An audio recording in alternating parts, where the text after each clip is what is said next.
Good morning. I said good morning. How's everybody feeling?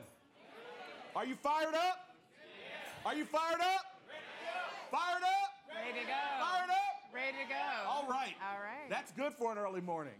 We are so excited to kick off the second day, or the third or fourth, depending on what various parts of the conference you've been in, of the Aspen Institute. Whoa, I didn't get enough sleep last night. Opportunity Youth Incentive Fund convening with a powerful discussion, really thinking about Native American youth, building resilience through action and culture. You are in for a treat. We have a group of leaders from all over the country, from tribal nations, some of our leading scholars and researchers, one of the most incredible mayors in the country, who I can't wait to see. Not only is she making waves in Compton, but I know it's not too long before she's going to be making waves nationally. And so we are just, I'm sorry, don't start no stuff, won't be no stuff. But I'm just saying, we need great leaders picking up the mantle. And so I'm just excited about the conversation that we're going to have today.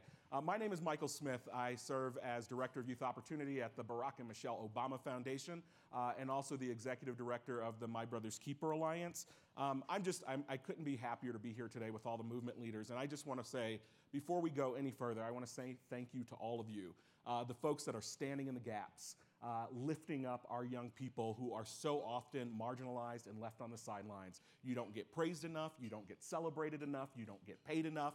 And I just want to say thank you, thank you, thank you for the work that you're doing that is literally transforming lives.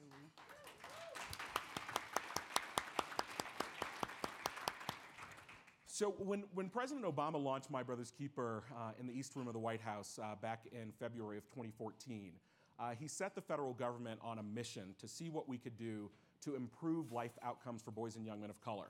Not only because we needed to make sure that that was something that we were doing to lift up our young people, that we were doing as good neighbors, as believers in the words, My Brother's Keeper, but because the president authentically believed and genuinely believed that we had to do this to make sure that the U.S. would continue to be prosperous. We had to do this because it was dependent on the future of our nation. When we actually launched the My Brother's Keeper Alliance at Lehman College in the Bronx, New York. Any Bronx folks here? What's up, Bronx? All right. I got a kinda, maybe. All right, New York. What's up, New York? The president went off script for a second. So for those of us who knew what his remarks were going to be, we're looking, and then he does that, gets off the teleprompter. And he said, I want to take a moment to speak directly to the young people that are gathering here. And he said, I want you to know that you matter, and there's nothing, not a single thing that's more important to the future of this country than whether or not you and young men like you can achieve your dreams. And so when we talk about My Brother's Keeper, a lot of people think that it's a program for black boys. I cannot tell you how many corrections we have sent to news outlets where they say President Obama's mentoring program for black boys. It is neither of those things. It is about expanding life outcomes for our boys and young men of color who are too often marginalized, victimized, and not given the opportunity to reach their full potential. And in the presidential memorandum that created My Brother's Keeper, we specifically look at the challenges that are so close related to black boys, Latino boys, and our tribal young people. And so we are excited to continue this discussion today. And we were excited that under the Obama administration, lots of amazing things happened. We have nearly 20 tribal communities that are a part of the My Brother's Keeper Community Challenge. As you know, the president established the White House Initiative on American Indian and Alaska Native Education. In June 2014, actually before we launched right after we launched My Brother's Keeper, President Obama and the First Lady made their first visit to a tribal community with their trip to the Standing Rock Sioux Reservation.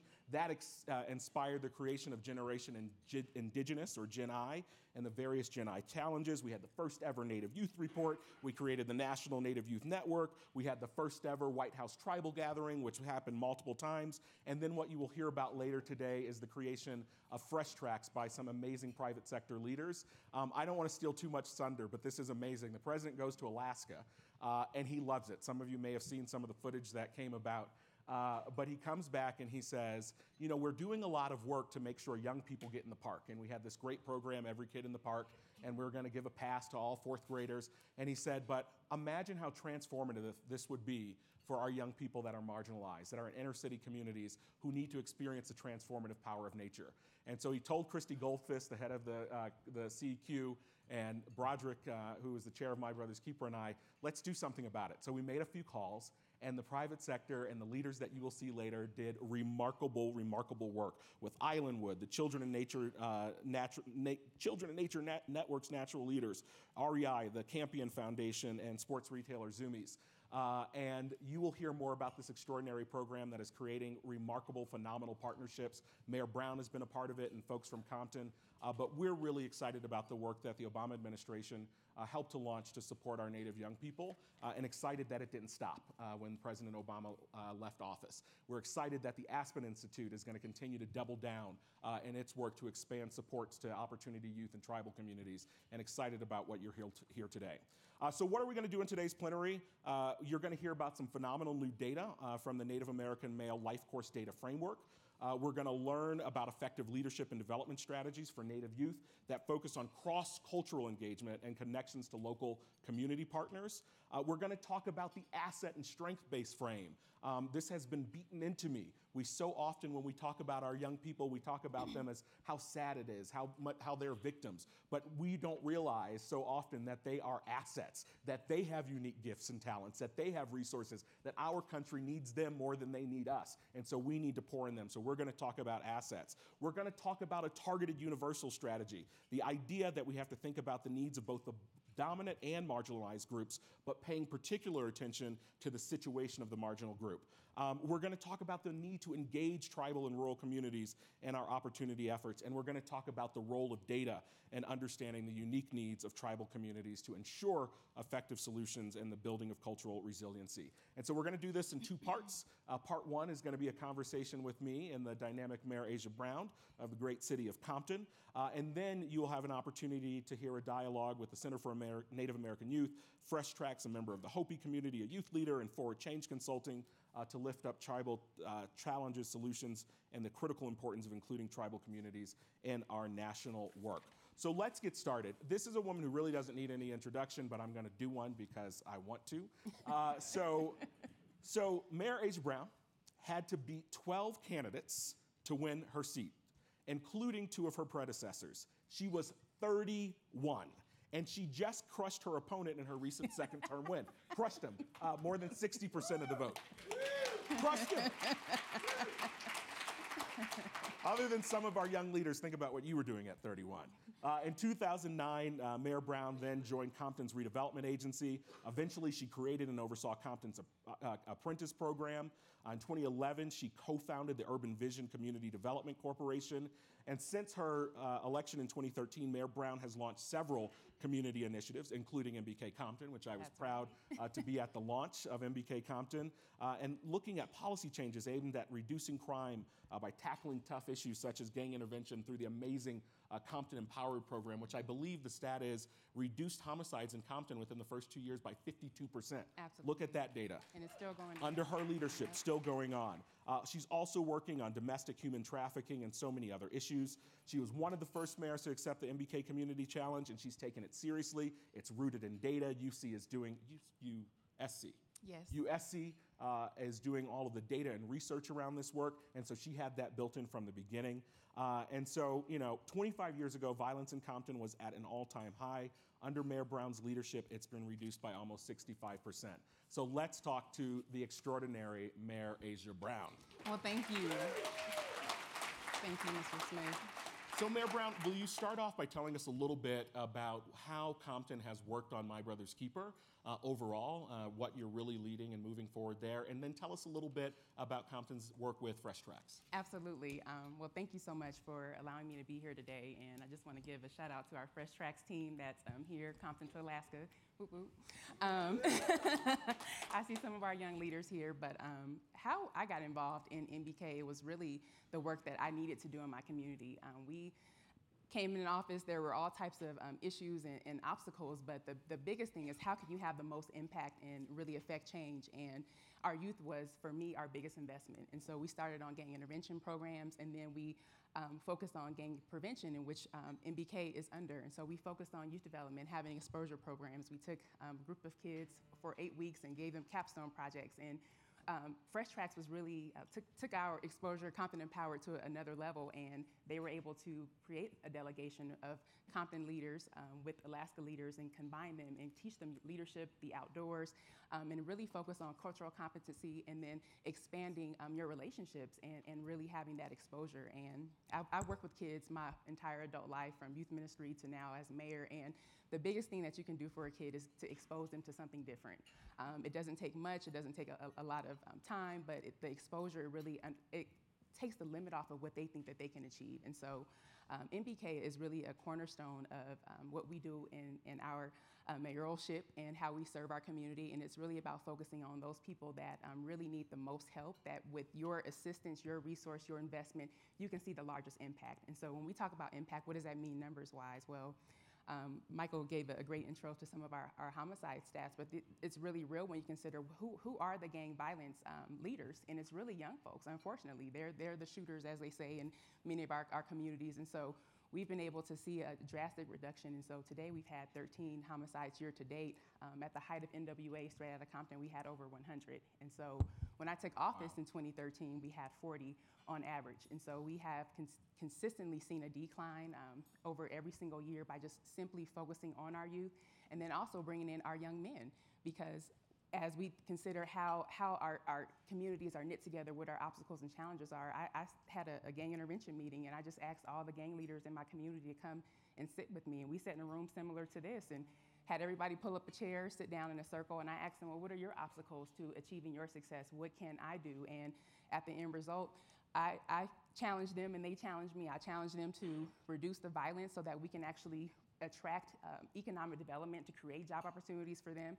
And I promised in exchange that we would create specialized job creation programs for them, training programs, youth development programs, and then also to be able to place them in these positions. And so today, even our unemployment rate, it went from 18.9%, today it's 8%. And wow. we've welcomed. Wow. And I can say, and as I close on that point, it's really about being intentional and being strategic. So if you have new companies coming into your community, you have an opportunity and obligation to make sure that they hire local and they give people that need a second chance another chance. Because when you spend the time to speak with folks that have hired disadvantaged youth or formerly incarcerated, they'll tell you that those are some of their most dedicated and best employees, because they know that this may be their only chance. And so those are some of the things that I learned on the ground, but this work is transformative, and I know I'll do it until I'm out of here. So, right. And that means in life, so we'll be doing this forever. not in office, right? Not Aspen, in life. Mayor Brown, can you talk a little bit more about maybe one of your favorite moments or recollections of Freshtracks? You launched it, your young people traveled, you've been with them in lots of places. Tell us about something that really stays in your heart and mind with Freshtracks. Well, first, Freshtracks is such an amazing expedition. It's a group filled with love. And so I've been to so many places with Freshtracks.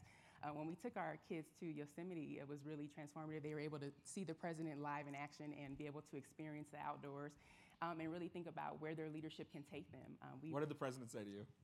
He said that he's watching the work we're doing, and great job. He's like, what are you doing here? Something Oh, he was surprised to see me for sure. He like, thought I'd been like I'm with our crew, so we're here doing Freshtracks. But I can tell you that seeing the kids, they were able to do their, and I say kids, but young people, they had their before videos, and I think that those are so. Even when you look at all the data, and the data says a lot of great things, but when you look at these kids before and then where they are now, and one young lady, her name was Stephanie, and she reminded me of myself when I was younger. She was so shy, just terrified to speak. And Stephanie, even though she was shaken, she pushed through her speech when we had our convening at the White House, and really was able to share what Freshtracks meant to her. And then most recently, I had the chance to meet her brother at one of our Compton open mics, which is also targeted for young folks in the city. But her brother came to me and he said, I have seen Stephanie transform, and now because of her transformation, she has affected our whole family. And now I want to do great things, and I want to be in leadership. And so his life is changing just because of the experience that his sister had in Freshtracks. Wow. So this work is phenomenal. Ripple effects. In my faith tradition, we often quote the scripture, without vision, the people perish. Yes.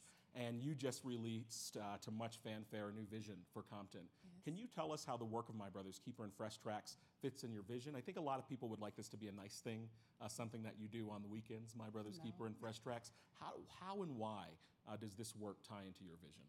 Well, absolutely. And without vision, people perish, and they fail to keep the law. And that's really what we had in Compton. And so, I mean, with my favorite. I forgot the second part of that script. Yes. But and those are the conditions that sometimes you have, and oftentimes you have within communities. And so it's really about laying out that plan so that everyone can see where they fit in.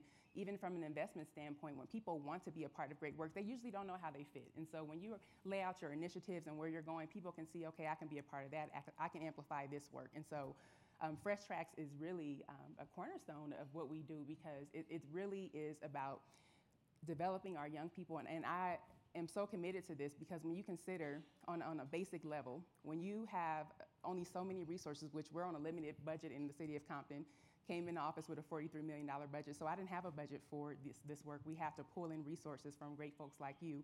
But when you can really see that every dollar or however many hours or whatever your unit of measure is that you invest in a young person, you're investing in the future of your community, of our nation, and regardless of how much effort and resources that you may put in an adult, and this is, no offense to anyone, but the outcome is just not as great. And so I look at our work as not only as being necessary, but it's really the intentional investment of our future social capacity in my city, because it's not about what can I do for you to help you get straight out of Compton, but my only ask is that you come back and you do something great for the next young person that comes after you. And so that's really the culture that we're recreating in our community, and Freshtracks is a big integral piece of that, because our young people, they went from being a part of the program, but now they're developing other leaders, and they were actually a part of the most recent development of the delegation from 2017. And so they're now leaders, they're building up leaders, and that whole impact is permeating throughout their families and our community. And so we'll continue to partner. We're already planning for next year with Juan and Dan. I see the whole team, but we love you guys to pieces, and I'm telling you, this is something that you cannot afford to not be a part of. And so I truly thank President Obama and his vision for being able to connect in the need of urban communities in the outdoors, and really what that has and the impact of the lives of all adults. And so it's a huge blessing to our community. That's incredible. Mayor Brown, if so many of the folks here work not only on the Opportunity Youth Coalitions in their communities, they're working on My Brother's Keeper, they're working on similar programs like Freshtracks. For those that might be feeling like we're being pushed to the side, we can't get the attention, this is not core to the mission of our city, how would you advise them to go knock on their mayor's offices, knock on the doors? What should they say to them? I would say you all are definitely tasked with all the stats, so you know who those that have the biggest need in your communities are, and I don't care where you live, it's going to be your boys and men of color. So when you come and knock on your mayor's door and say, hey, we need to focus on those people that need the most resources, otherwise our society is going to continue to have a huge divide between the have and the have-nots. We need you. I don't know a mayor that has a heart for their community that won't step up and to assist you. And so this work is something that can definitely have a huge impact, and the data's here. And so that's really important. You all have access to the data. We know this works. We have examples, we have expeditions, we have testimonials from our kids. So you guys have everything you need to be hugely effective. So Godspeed in the work that you're doing. It's amazing. I am getting it's time for our session to be over and move on to the next.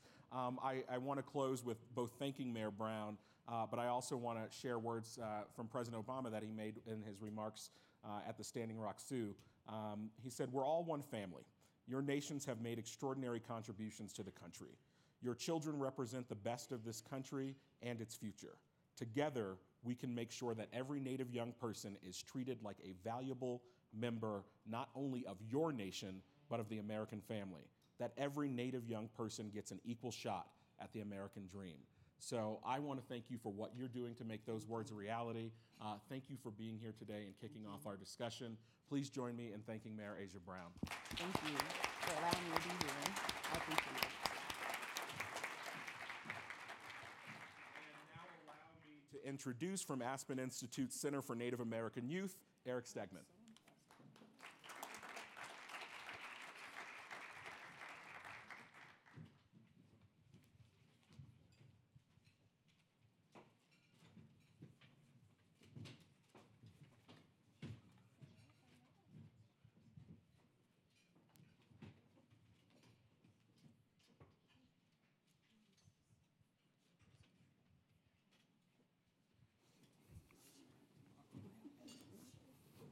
Good morning. How is everyone? It's a real pleasure to be here with all of you today. Yesterday was a really empowering experience. My name is Eric Stegman, and I'm the Executive Director here at the Center for Native American Youth at the Aspen Institute. And I've been with Aspen for almost 2 years, and this is actually my first time at our campus here, which kind of blows some of my colleagues' minds. So it's exciting to finally get here, especially at such a beautiful time, and it's just been a great place to reflect on all the great work happening in the communities out there. I can't tell you how thrilled I am about today's conversation. As you heard, the great discussion between Mayor Brown and Michael, we have a really different kind of conversation for you today, and I'm excited to share these insights with you. My family's from the Carry the Kettle First Nation, which is a Nakota First Nation up in Saskatchewan, which is actually one of those provinces that even Canadian kids can't spot, so we have those up in Canada too. Someone from Saskatchewan? Oh, wow. We got to talk, Melody. So today we're here to talk about the wonderful stakeholders that I get to work with every single day in my work at the Aspen Institute, which are Native American youth. And I'm really appreciative of the organizers in my colleague center, YAF, for organizing this plenary panel today. I'm going to just briefly introduce who's on the panel by giving you just a little glimpse in some of the insights they're going to talk about, and then I'll be kicking it over to Arnold to start our conversation out. We're going to start today with Arnold Chandler. I'm sure many of you know Arnold and his work from Forward Change Consulting. He's the principal there at Forward Change.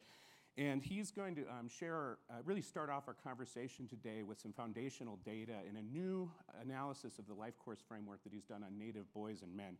And Arnold and I have been on quite a roadshow this year at many different conferences presenting on this data and responding to it. So I'm excited to be here again with Arnold.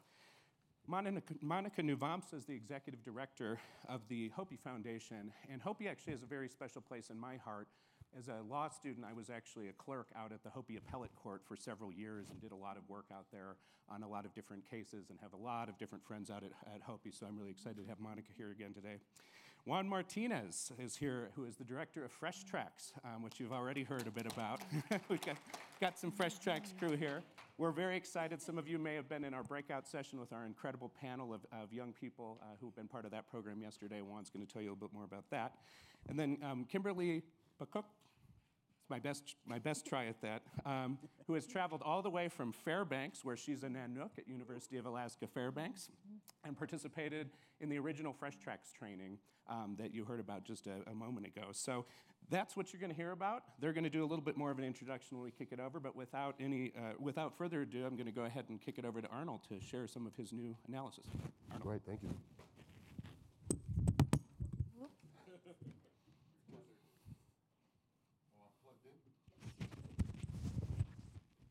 Good morning, everybody. Good morning. Thank you. Can you guys hear me? Yes. Okay.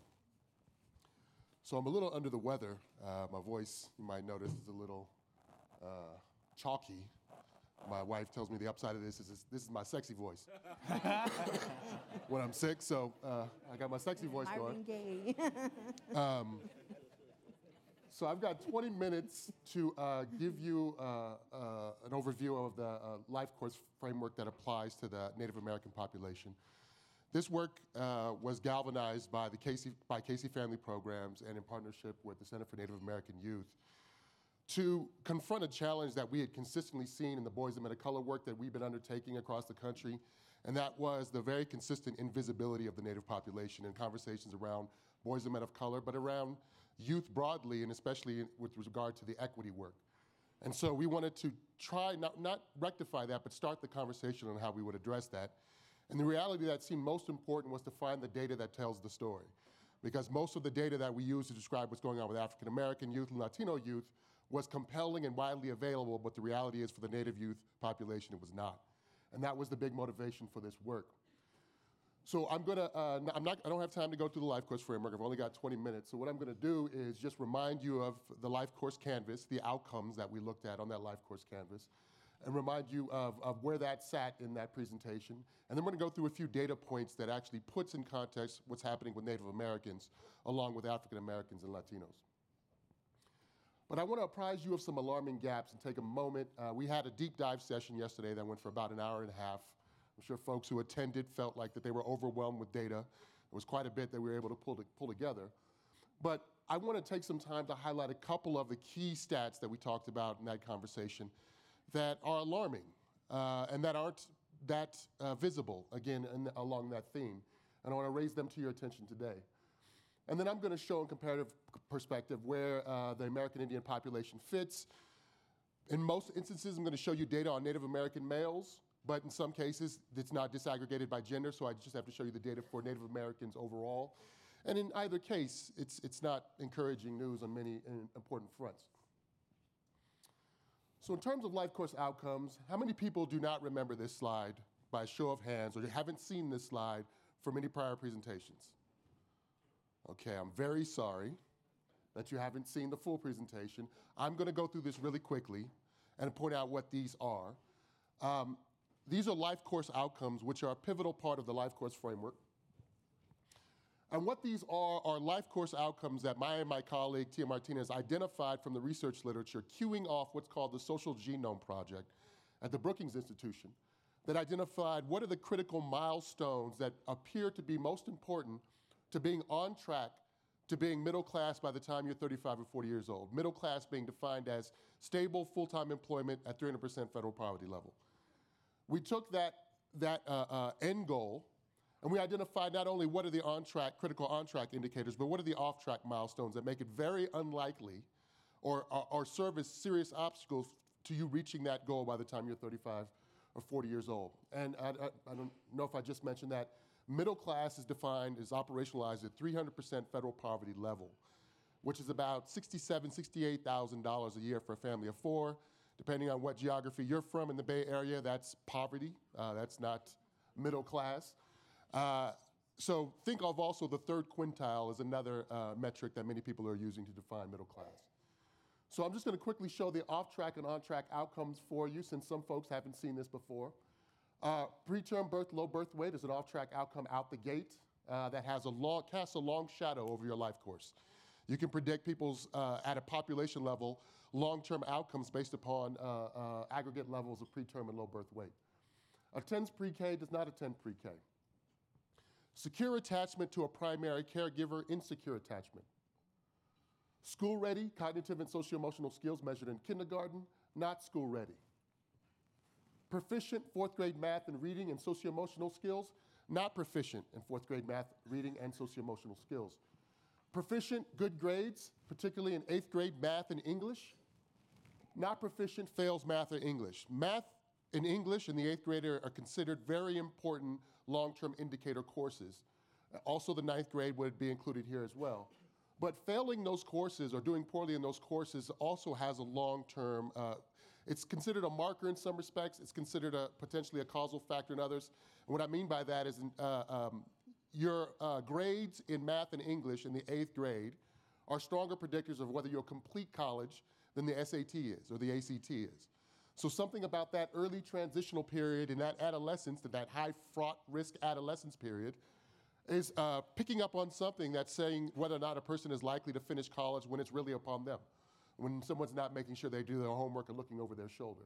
And so these indicators pick up on something that has a long shadow, again, in terms of long-term outcomes.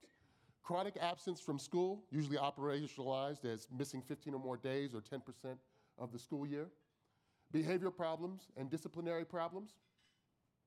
Juvenile delinquency, especially violent, arrest, detention, and recidivism. Criminal offending, especially violence, arrest, felony conviction, incarceration, and recidivism. School mobility, changing schools multiple times, one or more times in a school year. Grade retention, being held back. High school graduation, college and career ready, being a high school dropout. College enrollment, college completion from a four-year college is the on-track, being a college dropout. And I would qualify it to say that four-year college completion ideally is from a private nonprofit or a public four-year university. For a for-profit four-year university, the prospects for employment are low. And secondly, the return on investment, meaning the market value of that credential, is extremely low. Many people are finding that its value is marginally better than a high school diploma, having a college degree, say, from someplace like University of Phoenix, et cetera. And so the reality is we should be talking about public and private nonprofits. Post-secondary credential and AA degree, primarily. Disconnected from school and work. violence victimization or untreated substance abuse or behavioral health problems, stable housing, housing instability or homelessness, stable full-time employment, long-term unemployment or underemployment greater than 6 months, and then the long-term goal, stable full-time employment at 300% federal poverty level or earnings at the third quintile, and then earning below 300% federal poverty level. So these are the milestones that we've queued off of in terms of trying to compare what's happening with Native Americans to what's happening with African Americans and Latinos. And you all will get this slide deck, by the way, so if folks are having blurry, long-distance telephoto shots, you will have access to that, I assure you. Yes, this is, yes, actually, yes, on YouTube.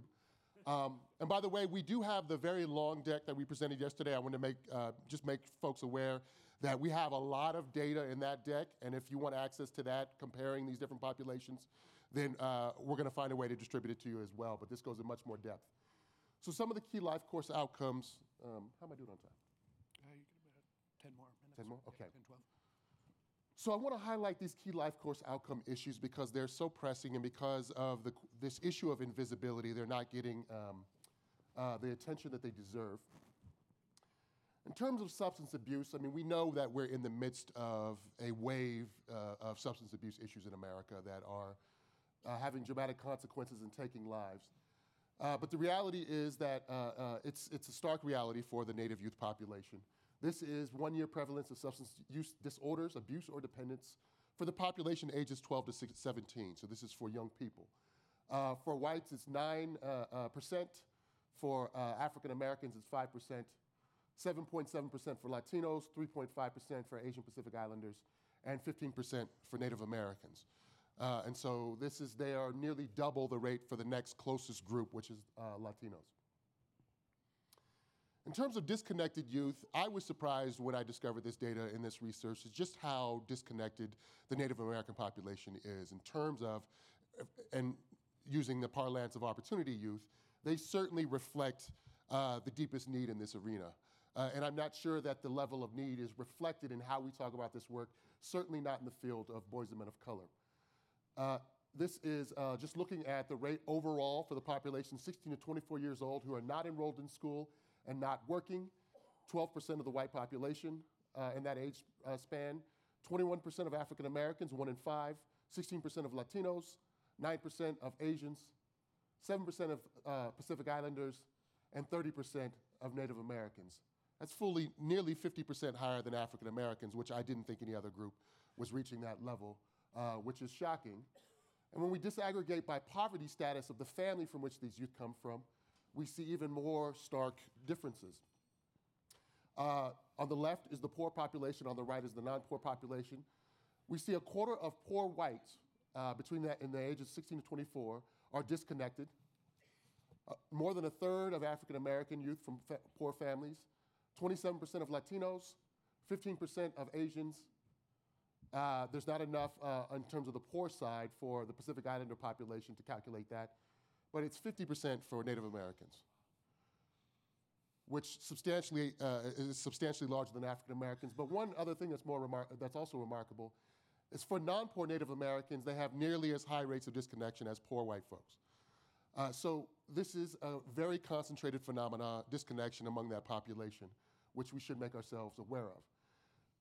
This is the slide that always makes me sad to come through because it's so stark and startling what's happening around suicide in the Native population over the past decade and a half. A few weeks ago, actually no, it's longer than that now, it's been months, the National Academy of Sciences study by Angus Deaton, and I think Case is the co-author. They did a statistical analysis using, I think, vital statistics data from the CDC, among others, and they determined that there was a shocking decrement or reversal in life expectancy among the white population in middle age. They essentially found that they were actually losing years rather than gaining years, as had been the trend for decades. And when they investigated further, they found out that what was driving one of those changes for the population was the concentration in deaths among particularly women. In fact, that was a big driver of that data. And their analysis of what was driving this increased mortality, they called them deaths of despair, suicides, drug addictions, other types of deaths related to what I will vaguely call this crisis of meaning in the lives of these people. They're experiencing crisis of meaning. They had anticipated that they would have opportunities in life that they did not. The world is changing around them. They feel lost and forgotten. A lot of people made hubbub about what's underlying this. We don't really know fully. But what struck me is the fact that in much of that conversation, there was no discussion of what's been happening with Native American populations. And the data is pretty alarming. We're going to first look at the male population, who has statistically significantly higher levels of suicide rates than females. But what we see here is over on the right is the Native American population, and over on the left is the white population. And we see the dark green is 1990 and the light green is 2014. We've seen significant increases in the suicide rates for those groups. And I'm going to come back and show you the percentage changes. But what's remarkable is for African Americans, Latinos, and Asian Pacific Islanders, there is no change or a decrease in suicide rates during this time. And so while we have a 27% increase for whites and a 38% increase for Native Americans, other groups of color saw no change. And so along the theme of invisibility, many people don't know that this stat is happening.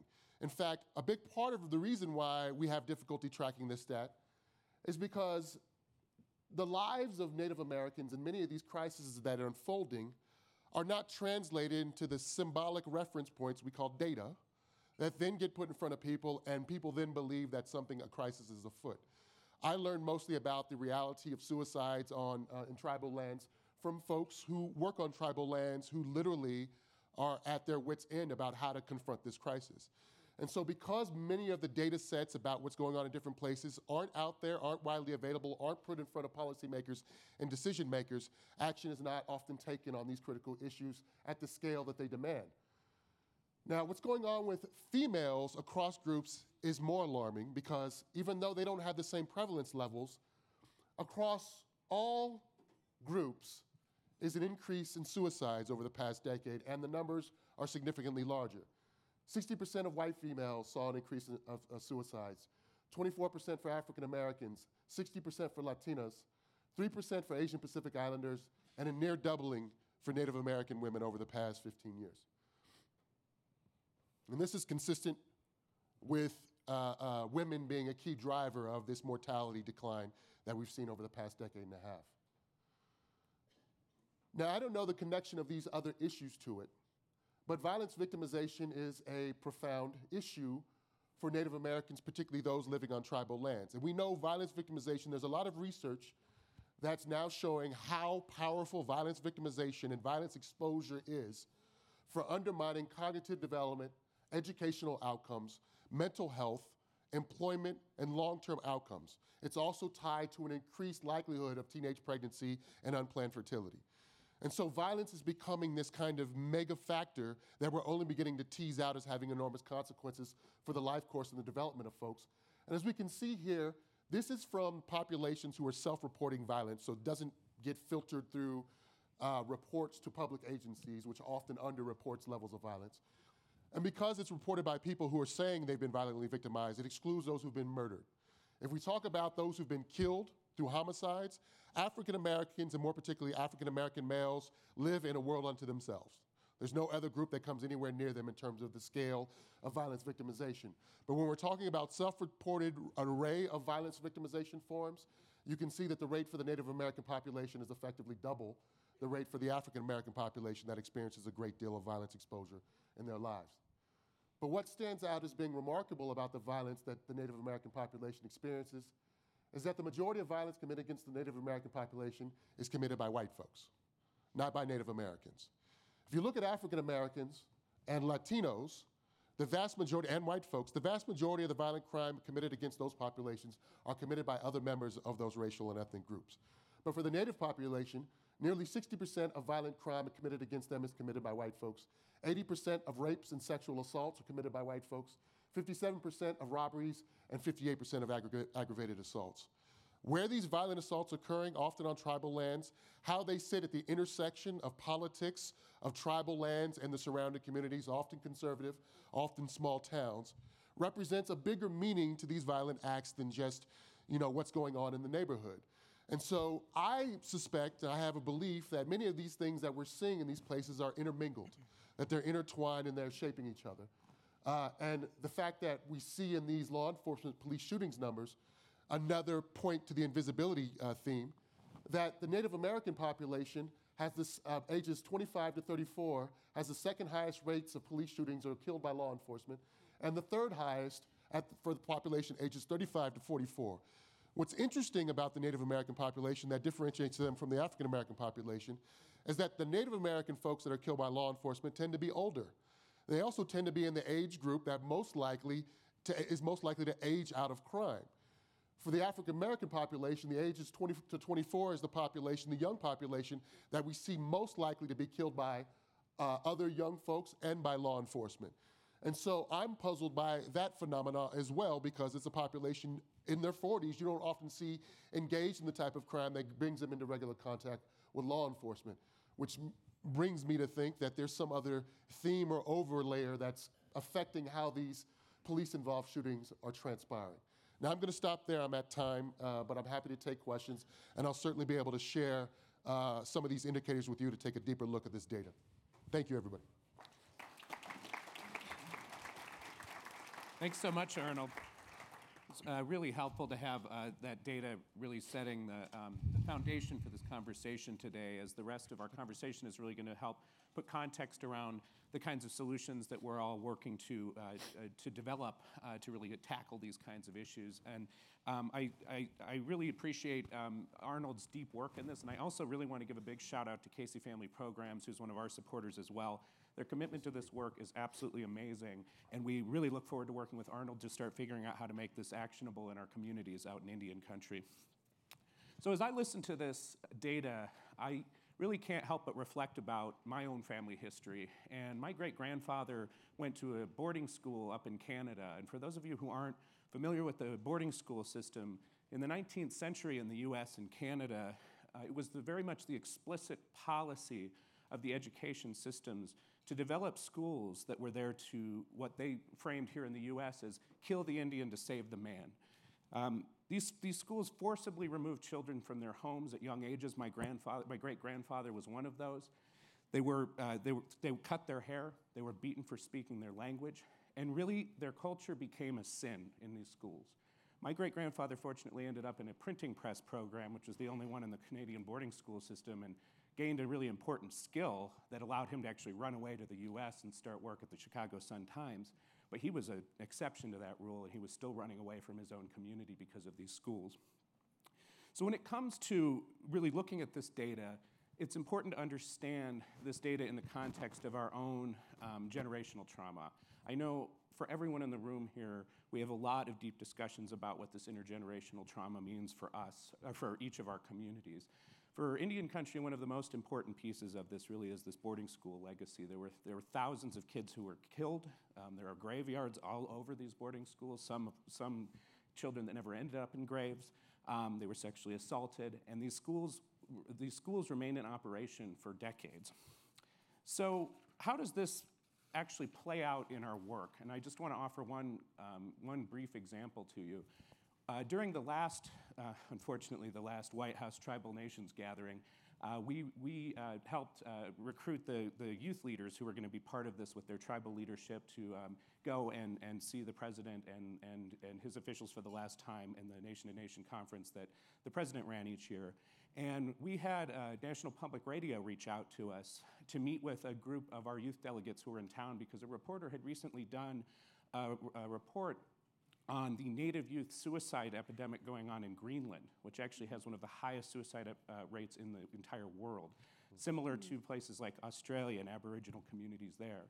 And they wanted to have a dialogue to really help put this story into context with their producers and reporters. And so we asked a number of these youth delegates, along with their family and those who were with them, to come and listen to the story and have that dialogue. But what ended up happening, which I'm not surprised about, is that we had students talking about getting bullied in their schools because of racist mascots, and then their mothers breaking down about being beaten in their boarding schools. And that's exactly what we're talking about when we talk about intergenerational trauma. one cycle after another, from one part of the family down to another, that goes all the way back to when Columbus came ashore and Andrew Jackson had his policies to try to exterminate and remove us, and therefore, and thereon. So, it just really, it really impacts me every day when I think about these issues, because as we're working with Native youth programs across Indian country, we have to have that first and foremost.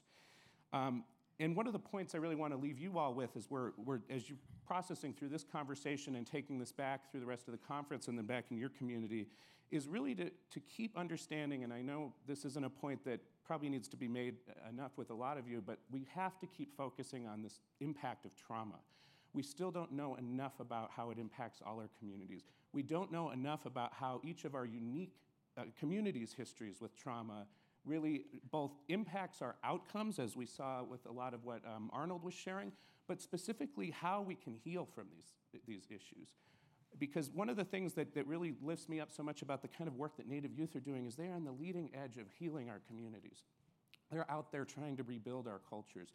They're strengthening our cultures. They're helping teach language back to their communities. And throughout that process, these young people are really helping us try to move to a better place and to try to really strengthen our future in Indian country. And I'm sure for many of you working in other communities like that who have this very difficult experience of trauma that remains to today, that goes back generations in this very challenging place we call America, that we all have a lot to learn from each other in that, and I think that's why I'm really excited about some of these projects like Arnold has. And then I think the last point that I really want to make is the importance of federal policy when it comes to our communities. So one of the things, and I really encourage you to go look at the full deck of Arnold's data, because he does a really great job charting a lot of these outcomes through time. But we are a community very uniquely impacted by many cycles of really haphazard and damaging federal policy. As one example, my mother grew up in the Blackfeet Reservation, where my grandfather was a dentist for the early version of the Indian Health Service, and was working there, and then they eventually moved to Menominee in the 50s. And for those of you who don't know, after World War II, Congress decided to start terminating its relationship with tribes across the country, and Menominee was one of these tribes. And what that really meant was, we don't acknowledge you as tribes anymore, and we're not going to fulfill our treaty and trust responsibilities to care for your education, health, and welfare. And it was really a cost-saving measure after World War II to stop living up to your treaty obligations. And what that meant for my grandfather was not being able to find clean needles on the reservation, having to go beg white dental offices just to fill cavities on the reservation. But you know what tribes did, as they have over and over and over again? They organized, they fought back, and we entered the era of self-determination, which brought us to where we are today with this nation-to-nation relationship. And as I will do with many of my colleagues, we cannot thank President Obama enough for truly upholding and lifting up that very, very solemn responsibility and bringing our young leaders into that process with our tribal leaders, and I really thank him for that. So I just want to put that out there too as you're listening to this discussion, that the history of federal policy, and there are many machinations of it, is really important about who we are and what we do. So those are just a couple of key sort of framing points that I wanted to make in response to Arnold's data. But now I'm going to go ahead and kick it over to Monica to tell us about some of the really innovative work they're doing in the OIAF network out at Hopi. All right. Well, thank you. Good morning. My Hopi name is Bear Strap Woman. I was given that name by my godmother, who took on the responsibility to carry forth my traditional cultural education when I became of age. My clan is Water. I belong to a family of Water clan men and women in the village of Sungupabi. We're the second largest clan in that village. I can sit down with you and tell you more about that history later, but I want to give you a sense of the community that I come from and who I'm connected to. The Hopi Foundation, for those of you who don't know, has been a long-standing tribal organization in Indian country. We are a 501c3 nonprofit based on the Hopi Reservation for the past 30 years. We were community born. We were born out of that concept of self-determination and self-sufficiency. We use this vehicle as a way to impact our community in different ways. We're very much guided and connected by the wishes and dreams of our people. With that, I want to share with you our background in working in this arena. The Hopi Foundation has been involved in various projects over the years that have come forward as a key need for our community.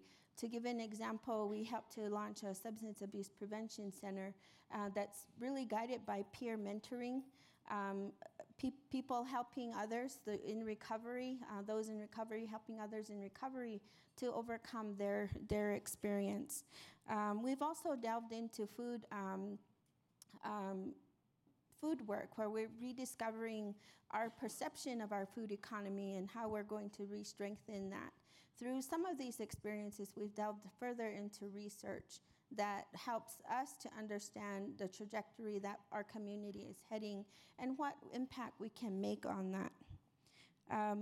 Just to give you some examples of some of our experience in this work, we are community-based. We're not a research-driven machine. We don't have the kind of capacity that most communities have or institutions have in defining or understanding what data means to us. So we're exploring this and learning this as we go along. I have my team in the room who I want to give a huge shout out to, who've taken on the faith to follow this path alongside us and help to lead in different ways. I also want to give a special shout out to Erin at the back of the room, who was the first youth to step forward and be a part of this. Our community's relationship, she's way in the back by the door. Our community's relationship to data as a result of what Eric had just shared is a long-term relationship. I don't know if anyone knows this, but the Hopi Nation has been one of the most documented tribes in Indian country. And as a result, we've grown a very healthy sense of distrust of research and researchers and our relationship to the federal government around this work. We've come in from a very different angle, being from the community and representing the needs and the interests of ourselves and of our people, and wanting to frame community-based research in a different light. And we still have to navigate through those challenges of distrust and understanding that what will we do with this data once we collect it? That's been the biggest challenge for our community, because there's tons of data and research that's been done, but none of that has really come back to help us. It hasn't been shared with our community, and it hasn't been shown to how that will benefit how we plan for the future. So we want to take very careful steps in making sure that we're doing that for our own community. So as you think about where we are right now as a tribe, we do definitely have an underdeveloped research framework. We don't have a formalized human subjects policy for our tribe.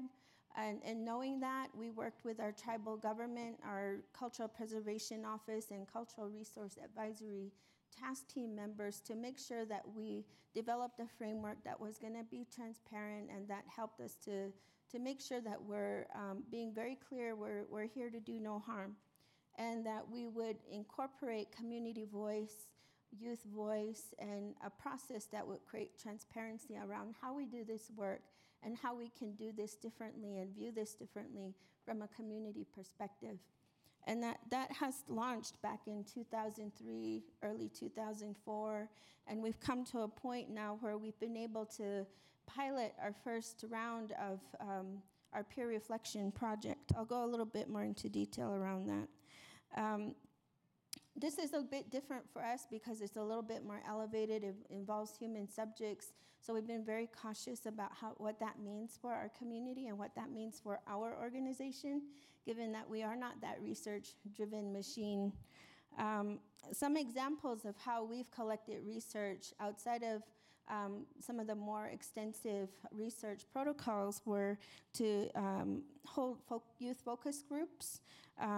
We did Facebook online surveys with our youth. We held a youth summit to organize and define what their priorities were as a result of their involvement and contributions. And we launched our peer reflection survey in 2014.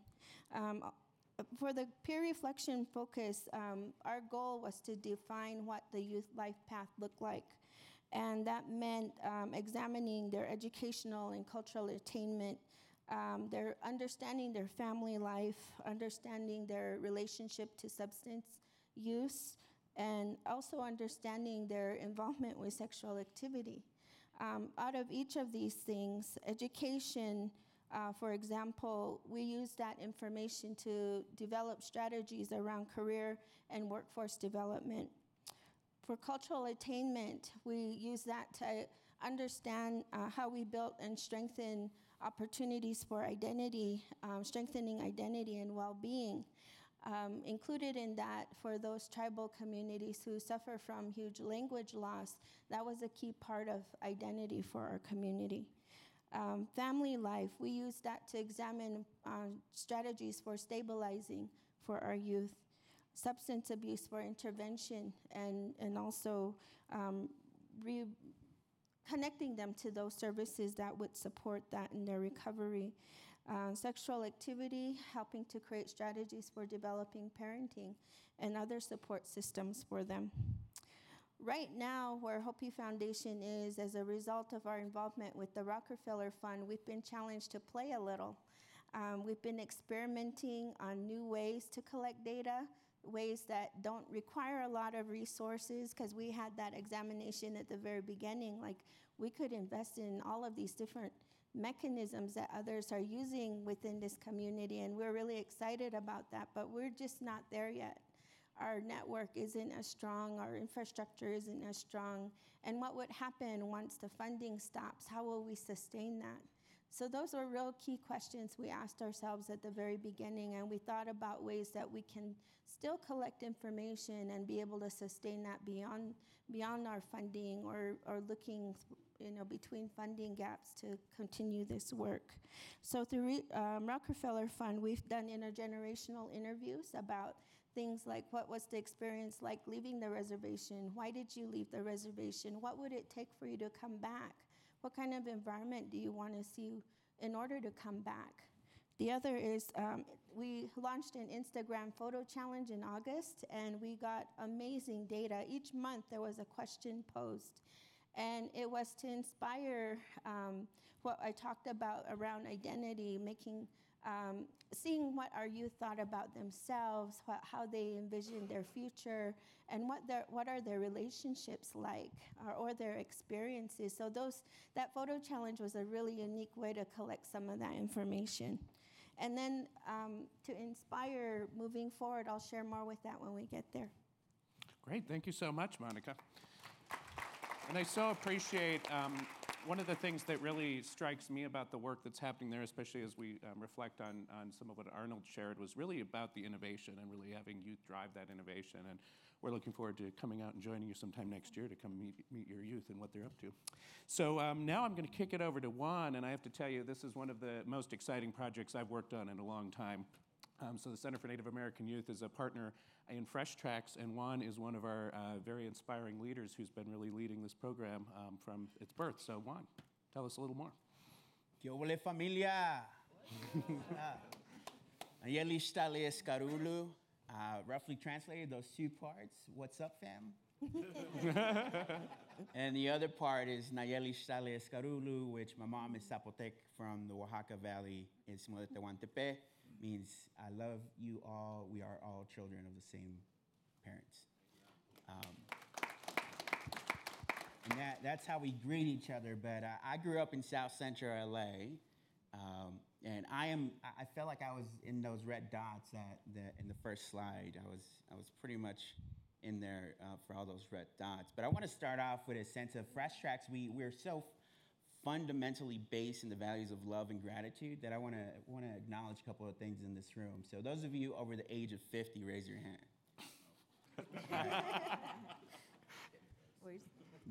And thank you, because I want to acknowledge in that sense of gratitude that your generation was the generation that stood and said, if we're good enough to die in Vietnam, we're good enough to come back and vote at the age of 18. And your generation is the one that pioneered Voting Rights Act, that when a gay man wanted to be council member in San Francisco, you said, go for it. And we will support you. You're a generation that has fundamentally built out the dream that Dr. King laid out for us.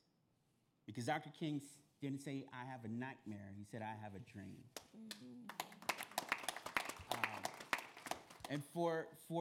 So thank you for that. And I think that is something that my generation and the generation that's coming up right behind me acknowledges, and we are excited about that because we are Black Lives Matter. We are Standing Rock. We are dreamers. And if we can't... So when we talk about opportunity youth and movement building, we're talking about real people and real change. And I come with a challenge of a sense that in acknowledging our champions like Mayor Brown and Michael Smith and the Center for Native American Youth and Yelena and Steve Patrick here, this is a collective project. Freshtracks is a collective project that is based on a couple of different things that, with the challenge to ourselves that the Casey Sixkiller and I have been talking about, that data alone is not a measure of success. Because if it was a measure of success, we would have a different president today. So when we're building out Freshtracks, we're building out a coalition of partnerships that are built out by the My Brother's Keeper Alliance, the Center for Native American Youth, the Natural Leaders Network, that are lifting up a community of young individuals across the country that need that space to be able to come together, build their dream, and build an action plan to that dream. And this was fundamentally raised by a couple of leaders. So I'm gonna ask the Freshtracks crew to stand up here real quick. So Trenton, Devin, Israel, TJ.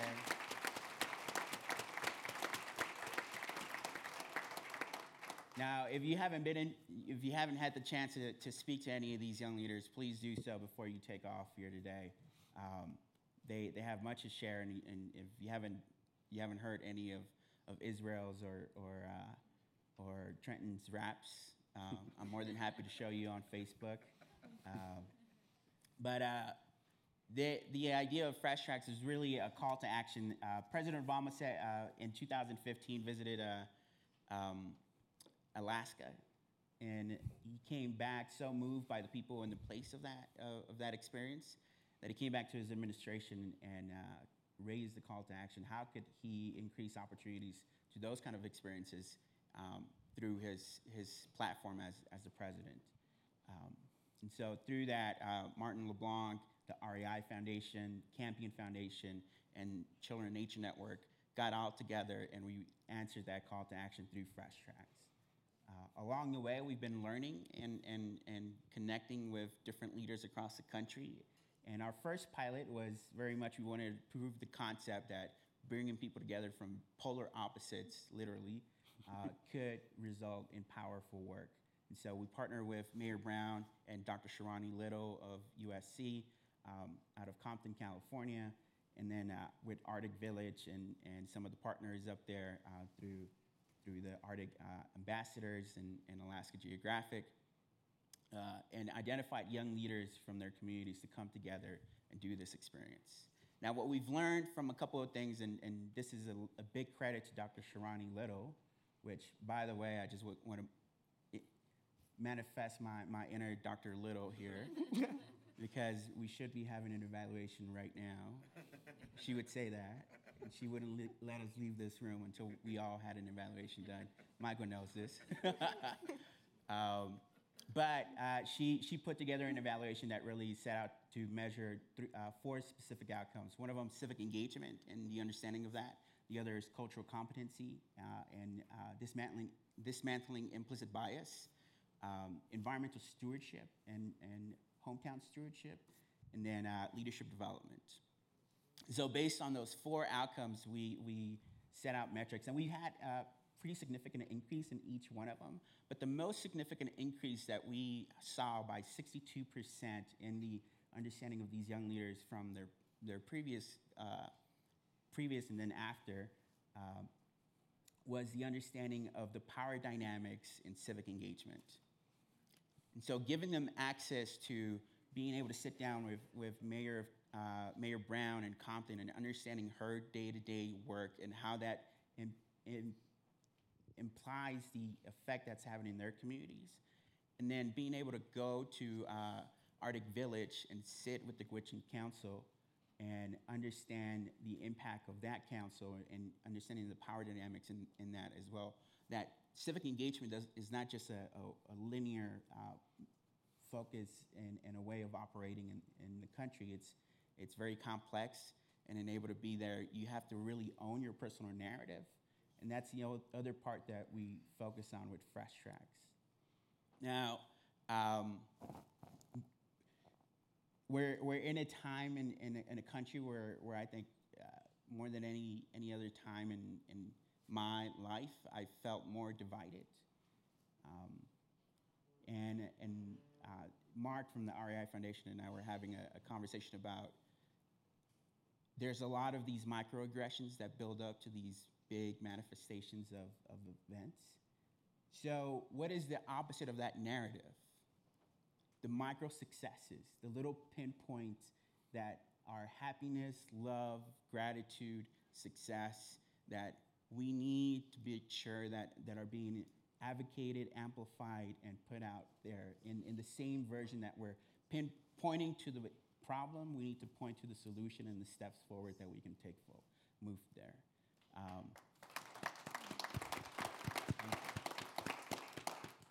Now, Freshtracks, we're excited because we're officially partnering with My Brother's Keeper Alliance, Center for Native American Youth, the Natural Leaders, and as of a couple of weeks ago, the Center for American Progress.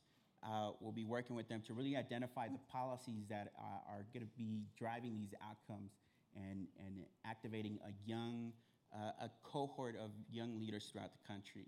And we are here today as kind of newbies to the Opportunity Youth space to really learn from you and open up an opportunity for dialogue and figure out where our tool that we've developed can be most helpful in your community, because we're amplifying voices, and I want to recognize that we're not taking credit for the leadership development of these leaders. You are all on the day-to-day in the front lines doing that.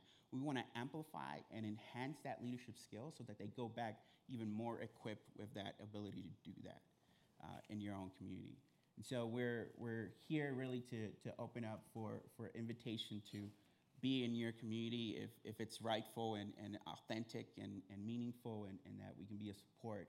Because if there's one thing that we're coming to learn from Freshtracks and the work that we're doing is that the outdoors really provides a safe space and a healing space. We had the opportunity to work with Yelena's team and to facilitate a hike before the conference, and a hike in the way that is facilitated through Freshtracks.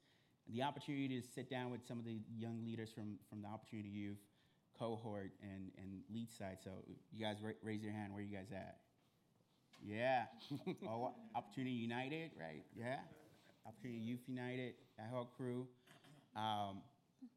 But for them, so in case you didn't know, we had a foot of snow come down on us.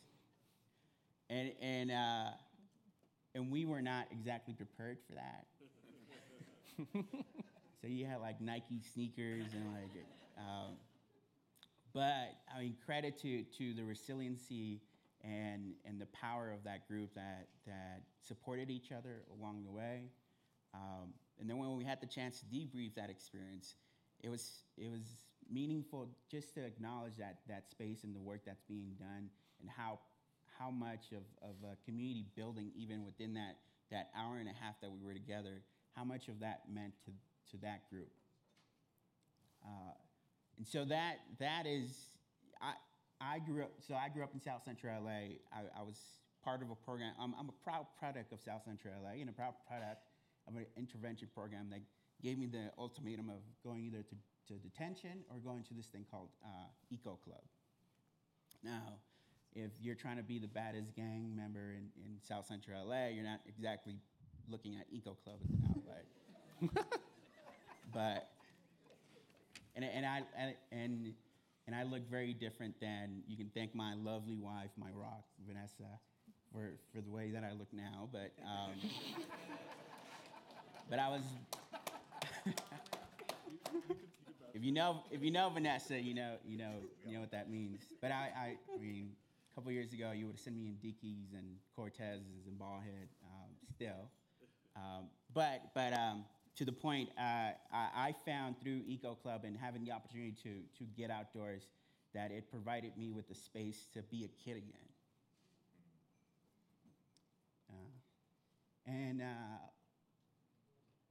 One of the most powerful things that I found out there,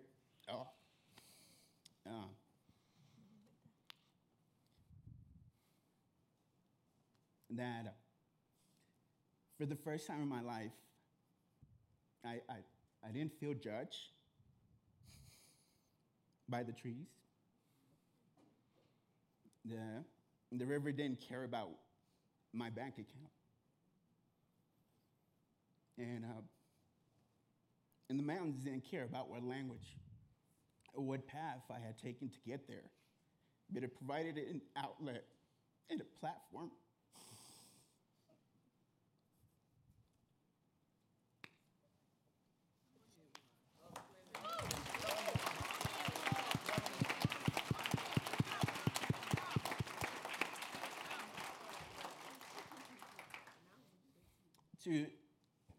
so it provided that to the point where I found my meaning, and I see that day in and day out, that through Freshtracks, we can, in the outdoors, and the community building, and the civic engagement, and the empowerment of individuals, and we can come together and say no to divisiveness, no to injustice, and really activate ourselves, because we need to come together before we can do anything else.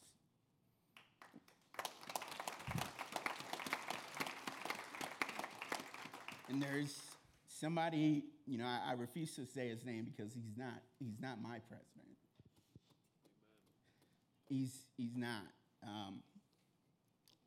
And there's somebody in that office right now that doesn't reflect what I know the United States of America to be. But there's a challenge in that of how we allowed that to happen. And that's the connection that I see, that we need to come together right now, right here in this moment, and say no. This is enough. This is a line. And that, more than any time in history, I think is what needs to happen. Wherever you go, if there's one challenge that I can bestow upon you, is that in whatever work you're doing, in whatever community you're present, to take that message back and understand that this is a work that we need to come together along. We all do it in our own unique ways. Freshtracks is one, but we need to come together now, more than any time in history. President Obama infused that in us. Community organizing rule, the golden rule of community organizing is work yourself out of a job.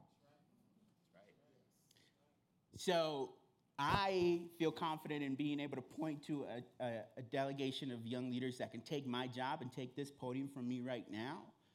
My challenge to you is to find those in your community who are able to do your work and able to take that forward. So I'm sorry, I probably went over my time. No need to apologize, Juan.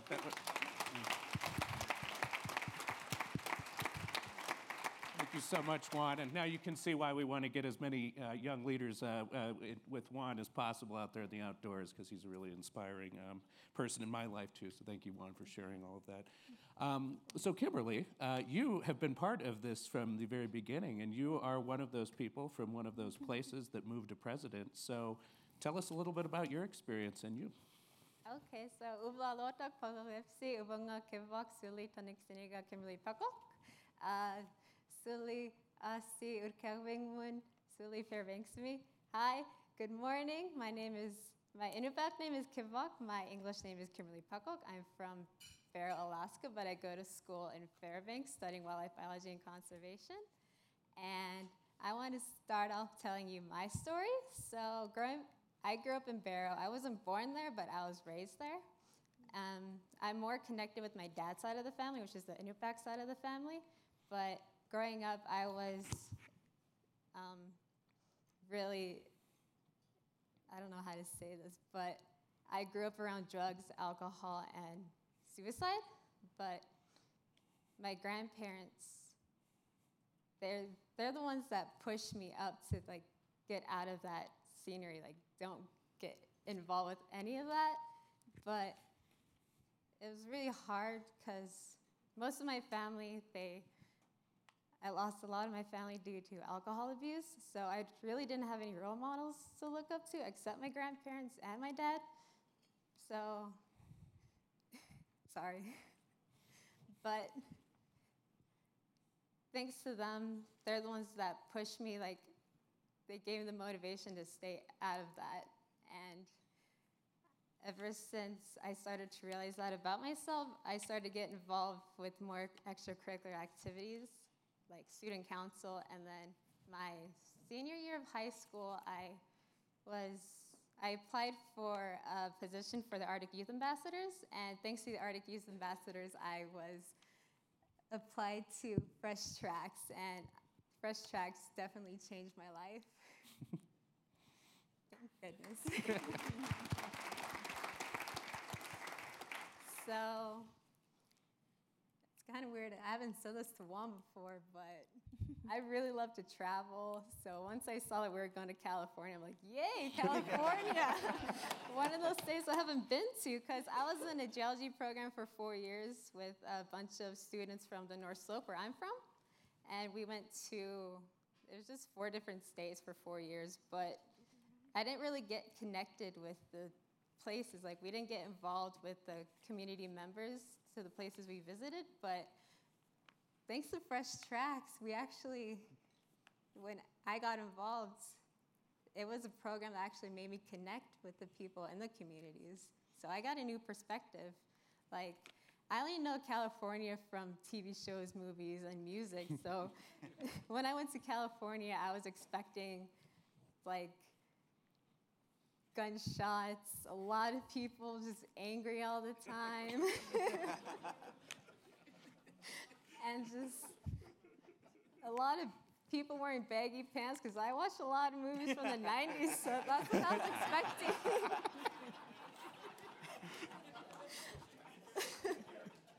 But once I got there, I started to realize, like, that's not what California is. There's so much more to California. And even the people there, like, their attitudes are so different than mine. Like, they're pretty tough, I'm just saying.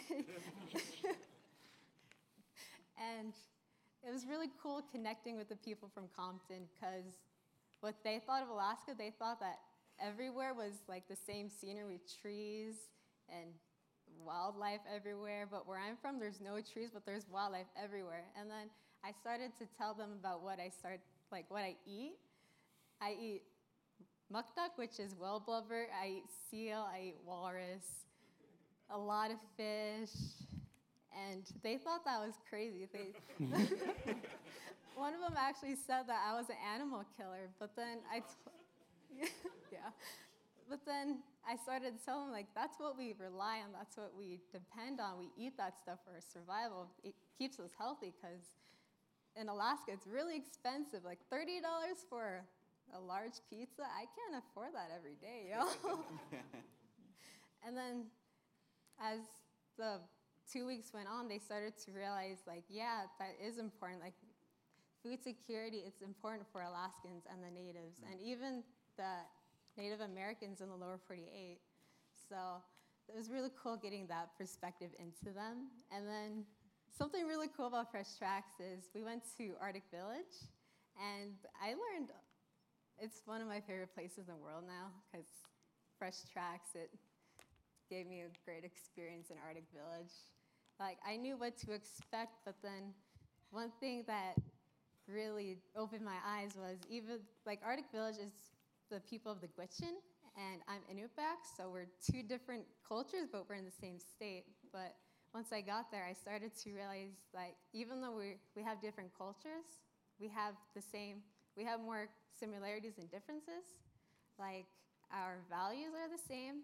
We respect our elders. We have the same love for the land and the use of the land. And also, food security is very important in all of Alaska communities, and that was really cool to realize it. And yeah. Thanks so much, Kimberly. So, Kimberly, I'm going to just start by throwing another question at you.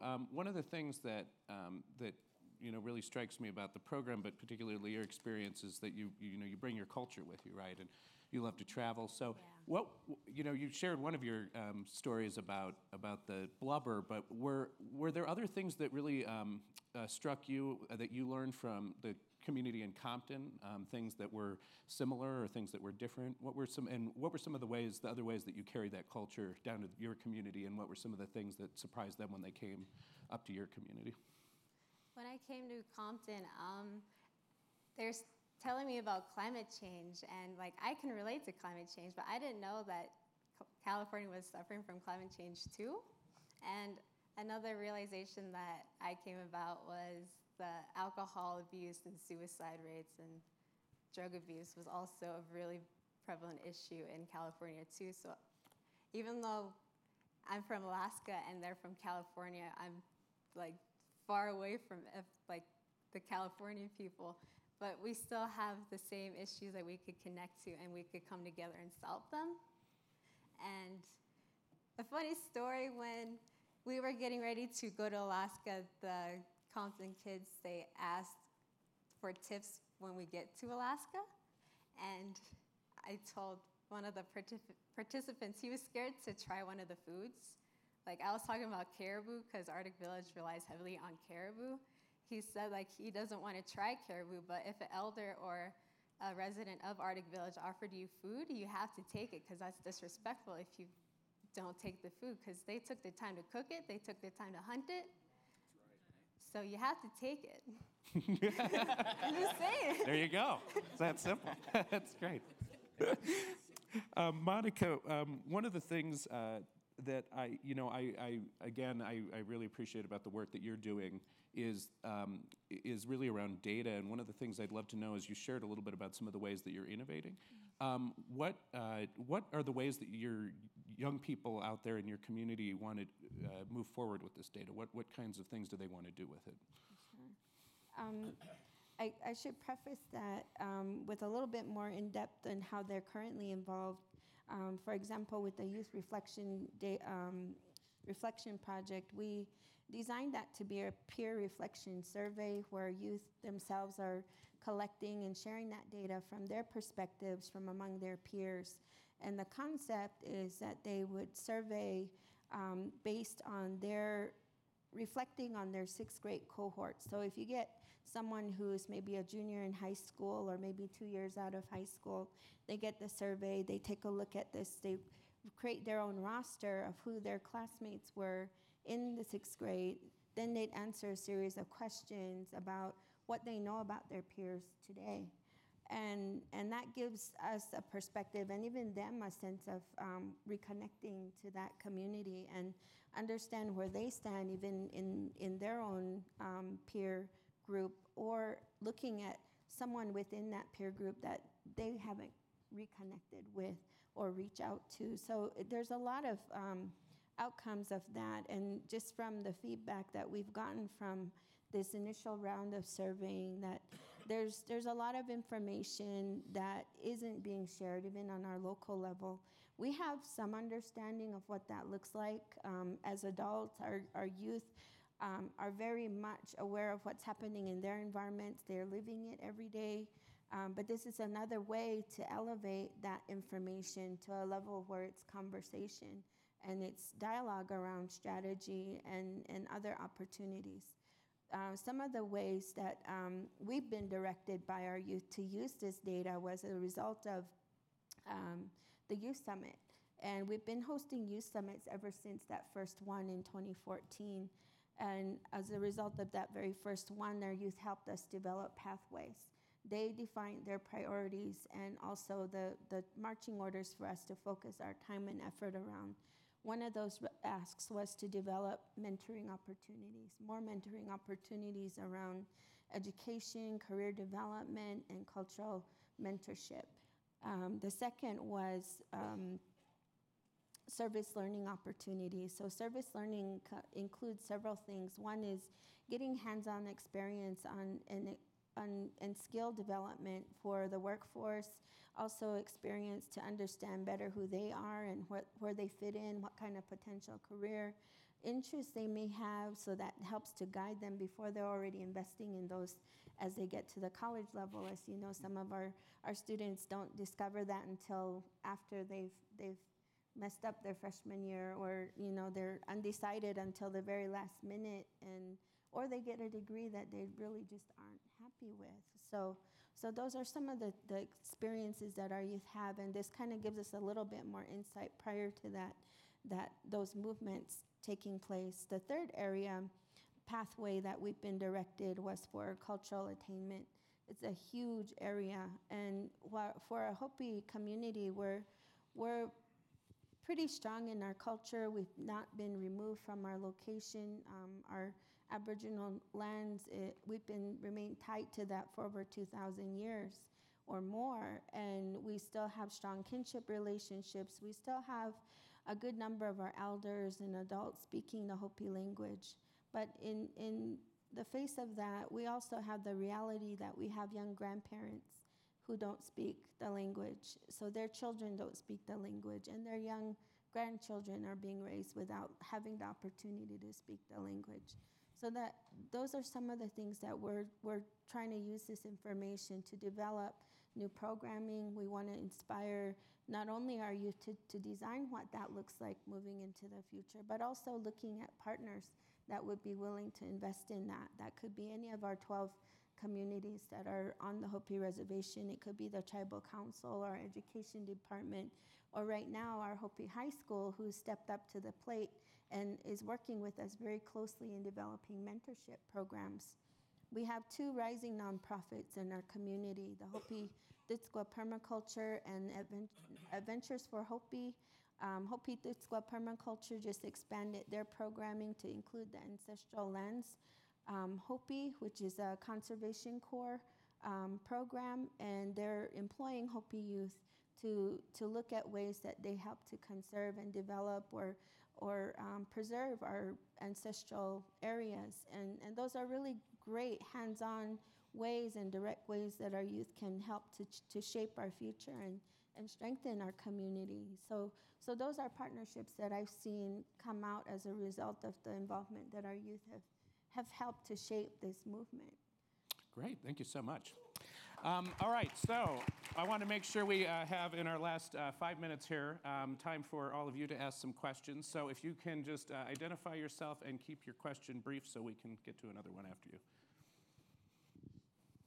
Any questions for our panel up here today?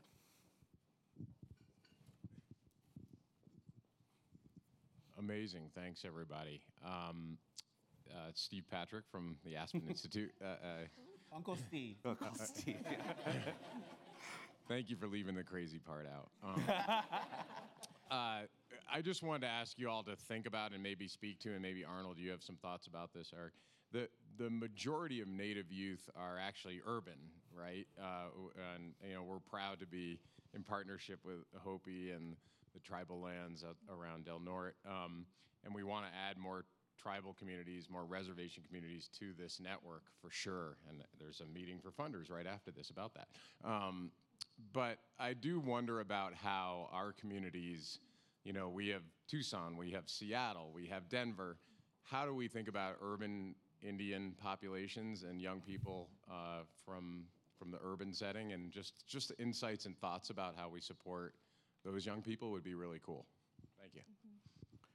Yeah, I'd be happy to quickly jump in on that. So one of the things that I'm really proud of the Center for Native American Youth is that we represent all Native youth. And so it's not just reservation, it's not urban. One of the biggest things we hear from any urban youth is that they want access to their culture. We know it's a protective factor. A lot of these youth either haven't had any access to their culture before, or they're too far from their own reservation or community. And so I think that more of these kinds of programs and communities that we invest in, I think we need to do that direct outreach to those urban Native populations that are nearby, because especially as there's cultural programming going on in some of these tribal communities, we really need to bring in those Native youth, because it has just as much power for them in the urban communities as it does in any other community. I think it's really critical. That's a really good question, Steve, because that's one of the challenges that we're faced with, this intersection between how do we create an economy for Hopi. That's the number one reason people leave the reservation. How do we create an environment that invites educational opportunities in our community? That's the other one.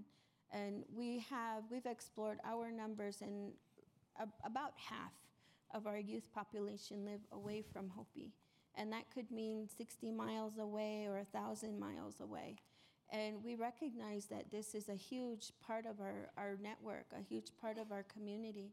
We have a good number of that do return home for the summer, and they spend time with extended family and grandparents. So there's interaction happening among urban and reservation youth. Sometimes they do that around ceremony, for example, or it depends on how involved families are. Maybe they come home in the summer to help farm.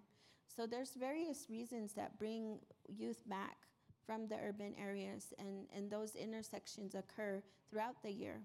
And through that, we also know that there's different kinds of conversations, different kinds of influences that either inspire or provoke. So we want to understand that a little bit more. I don't have a real detailed, information about that, but we do know that happens.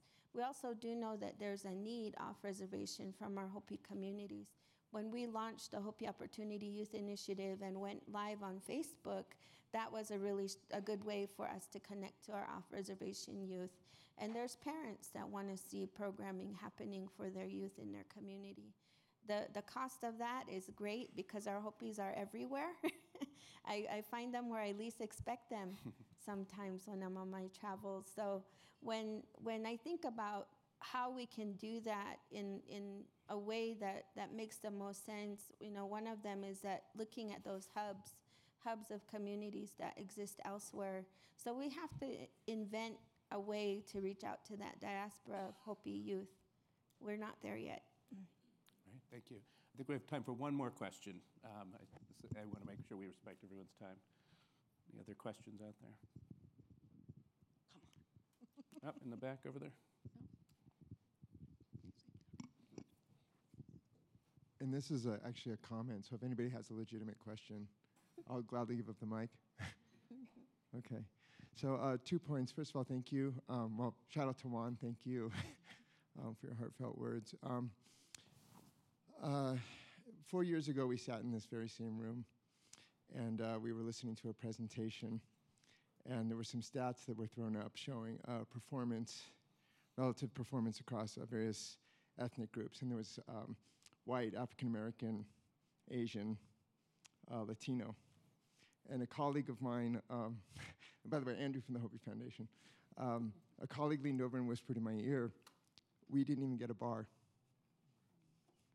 The irony was that this really outstanding presentation was on systemic racism. If you're not counted, it sends a very implicit message that you don't count. So thank you, Arnold, for this great work, and to Annie Casey for supporting it, I believe. Secondly, Casey family programs. Casey, okay, sorry, Casey, sorry. Yeah. The Casey families.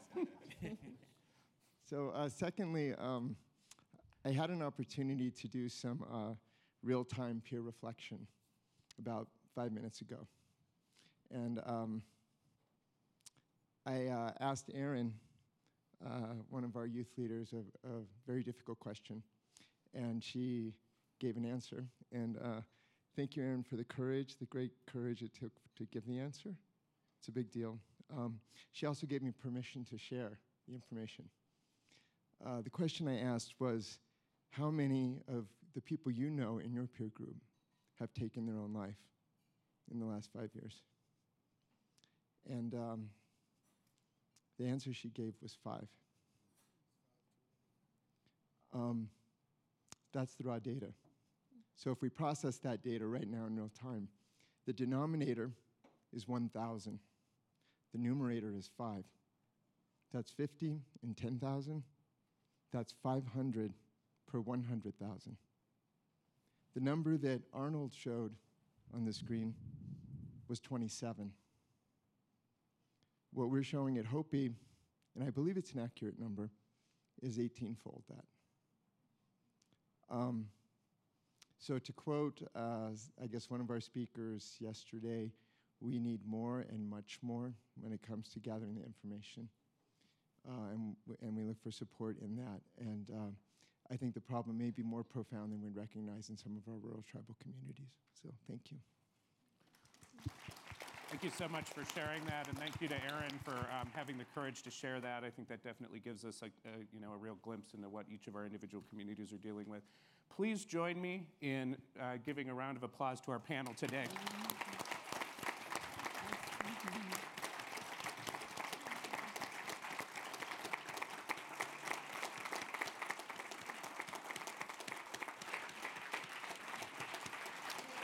And I'll kick it over to Monique.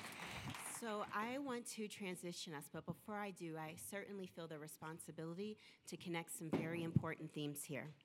So during our lunch plenary yesterday, the real focus was a reflection on the progress that we have made, the progress that we've made within our communities, and also the progress that the field has made. However, in spite of that progress, we were reminded yesterday morning, just as we were again today, that there's still so much more work to be done. And as Juan reminded us in this moment, as we continue to organize around the resistance, our work continues. So to tie this back to yesterday, Mayor Aja Brown so thoughtfully called on us to bring the data to our community leaders and how important that is. And of course, that harkened back to Jeff Edmondson yesterday morning, who also really reminded us of the critical importance of rigorous data as we do this really important heart and mind work together in our communities. The other piece and theme that I want to connect is around Karen Pittman, who reminded us of the importance of healing in this work. And that is part of the heart and mind work that we must do also, because Eric also gave a call as part of his opening remarks that we really center our work around the trauma-informed care and healing practices and approaches that are so important, not just for our young people, but for their families, because this is generational work, and the way that trauma translates or transcends from one generation to the next is so critical for us to remember in our daily work.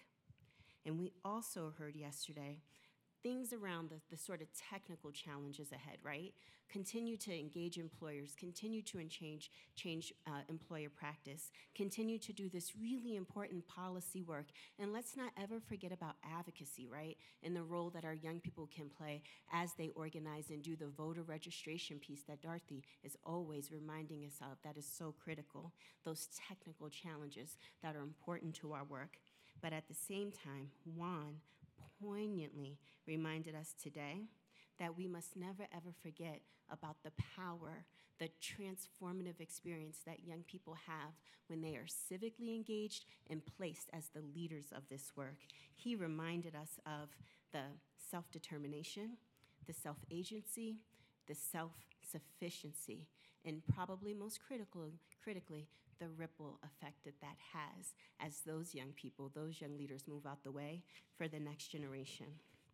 And to tie that back, Mayor Aja Brown particularly and powerfully talked about how when that happens, the reason why that's so important for mayors then to invest in this work is because that is the future sustainability of our communities. And to see and understand that as part of your economic agenda is such an important message for us to carry home as we work with our different system and community leaders and mayors. So I do want to ask you to join me one final time in thanking the tremendous both heart and head messages that came out of that morning plenary.